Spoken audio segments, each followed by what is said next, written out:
Hello guys, cooking with me में आपका स्वागत है। आज की हमारी रेसिपी है डिलीशियस क्रीमी चिकन सूप।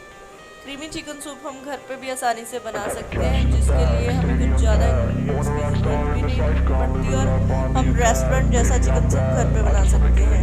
इसके लिए हमें चाहिए garlic clove, ginger garlic paste. सबसे पहले गार्लिक क्लॉव की पेस्ट बना लेंगे और इसको बटर में डालेंगे।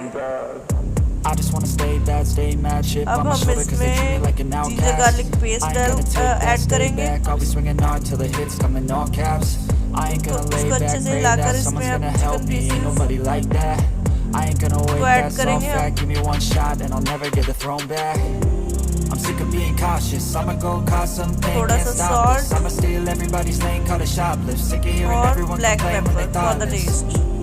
Taste the pain, it's like candy canes. It makes me go change into a अब better हम frame, इसको अच्छे into a से मिला better name. लेंगे Society's ताकि insane, जो we all live for fame. Flavour है स्पाइसेस का वो अच्छे से आए।